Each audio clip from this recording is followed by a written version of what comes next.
11 آیت میں اس علاقے کو داؤد کا شہر بھی کہا، چونکہ اس کا تعلق داؤد سے بہت زیادہ تھا،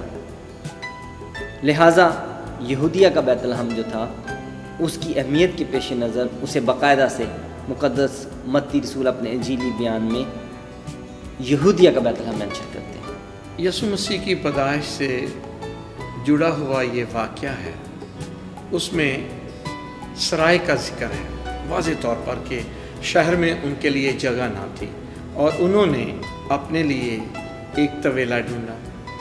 ایک سرائے ڈھونڈی جہاں پر یسوع کی پیدائش ہوئی۔ کیا اس سرائے کا ذکر کہیں بائبل مقدس میں ہے؟ مقدس یوسف اور مقدسہ مریم جب کیسر اگسطس کی طرف سے کیے گئے اعلان کے مطابق اپنے نام لکھوانے کے لیے بیت لحم کے علاقے میں پہنچے ہیں تو یہاں پر وہ ایک سرائے میں انہیں رہنا پڑا، اور سرائے کے طبیلے میں انہیں جگہ ملی جہاں پر جانور، مسافروں کے جانور باندھے جاتے تھے۔ لہٰذا آپ نے پوچھا کہ کیا اس سرائے کا ذکر بائبل مقدس میں ہے، تو اگر آپ یرمیہ نبی کا صحیفہ اس کی تلاوت کریں تو آپ کو ایک سرائے کمہام کے نام سے ایک سرائے کا ذکر ملتا ہے، اور بتایا جاتا ہے کہ یہ سرائے جو تھی مصر جانے کے لیے ایک آرام کا مقام تھا، اور مسافر جو تھے مصر کا سفر شروع کرنے سے پہلے یہاں پر آرام کیا کرتے تھے۔ اور بالکل اسی جگہ پر، اسی سرائے میں یسوع مسیح کی پیدائش اس سرائے کے طبیلے میں چرنی میں ہوئی، جس کا ذکر ہمیں انجیل اربع کے بیانات میں ملتا ہے۔ اور بعد میں 2 صدی عیسوی کے یوستین شہید جو تھے انہوں نے اس بات کو اور واضح کیا، اور انہوں نے کہا کہ خداوند یسوع مسیح کی پیدائش اسی جگہ پر ہوئی، اور اسی وجہ سے شہنشاہ قسطنطین جو تھے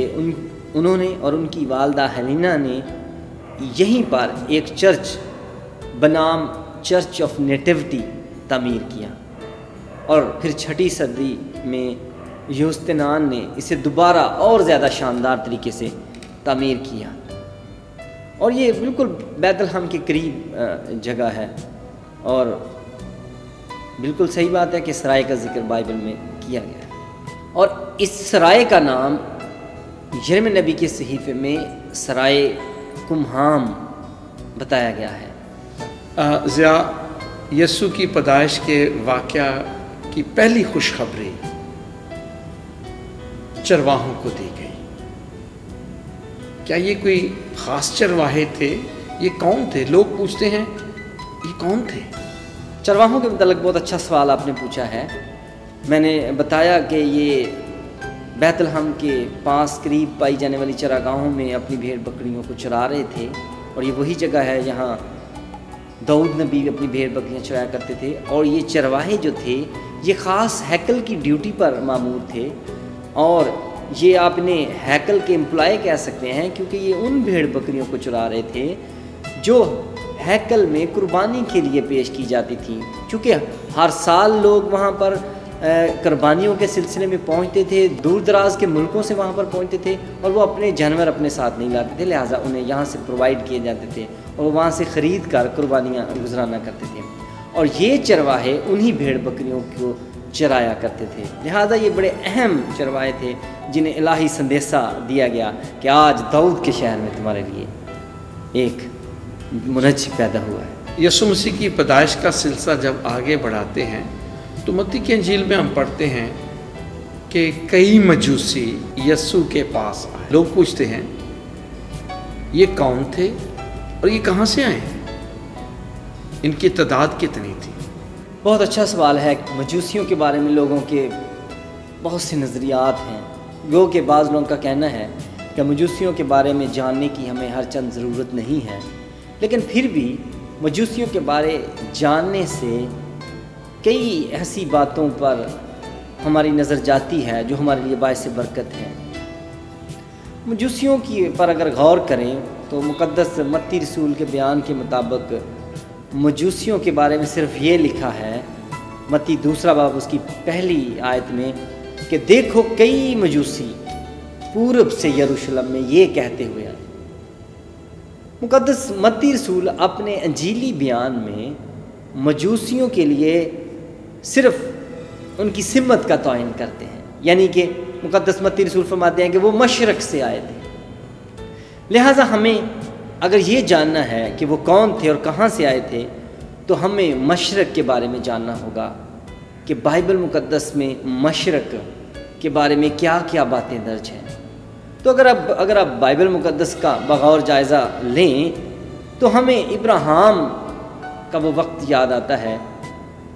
जो कि पैदाइश की किताब उसके 25 बाब में मरकूम है कि इब्राहिम ने अपनी हरमों और उनके बच्चों को और उनकी जो तीसरी बीवी कुतूरा थी उसकी औलाद को उन्होंने मशरक़ के मुल्क में आबाद कर दिया था। और उसकी वजह ये थी कि इब्राहिम नहीं चाहते थे कि वो इसहाक के साथ रहें, उन्हें इसहाक से दूर किया। बिल्कुल यही अल्फाज पैदाइश 25 बाब में लिखे हैं कि इसहाक से दूर करने के लिए उन्हें मशरक़ के मुल्क में बसा दिया। मशरक़ के साथ जुड़े हुए इस वाक़े को जब हम देखते हैं तो हमें पता चलता है कि इब्राहिम की जो बीवी कतूरा थी उसमें से एक बच्चा जिसका नाम कुस्तान था और उसका जो पहलौठा बेटा आगे हुआ उसका नाम सबा था। और लिहाजा इसी वजह से जनूबी अरब के इलाके को सबा कहा जाने लगा और वो सबा कहलाने लगा। सबा के इसी इलाके पर हम गौर करते हैं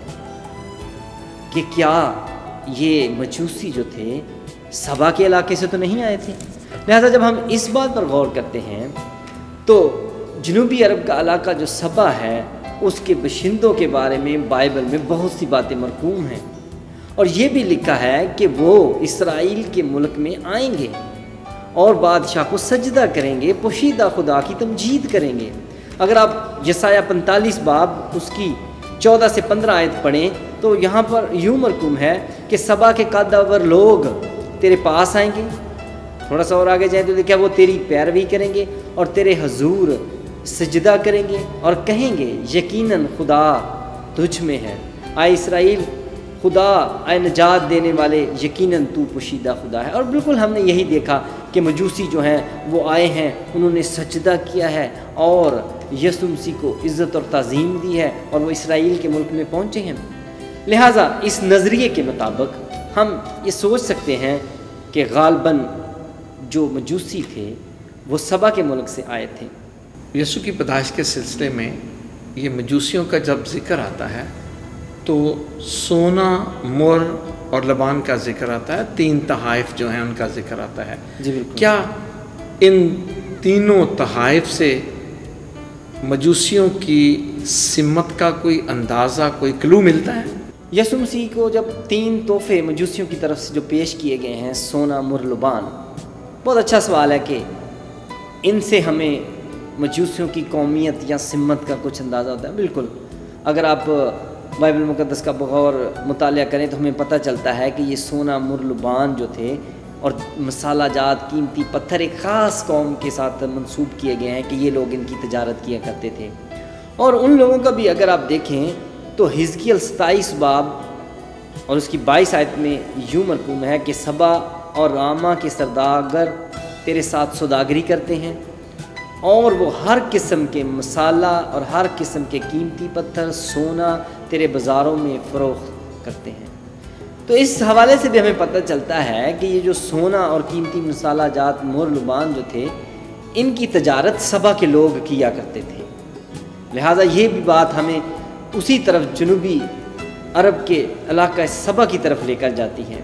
ज़बूर नवीस भी सबा के सोने का जिक्र करता है और दाऊद नबी ज़बूर 72 उसकी 75 आयत में फरमाते हैं और सबा का सोना उसको दिया जाएगा। अगर आपको याद हो, दूसरा तवारीख़ 9 बाब के मुताबिक जब हैकल की तमीर हो रही थी तो हैकल की तमीर के लिए सोना भी सबा से आया था और ये दूसरा वक़्त था जब मुजस्सम खुदा और पोशीदा खुदा यसू अल मसीह इस दुनिया में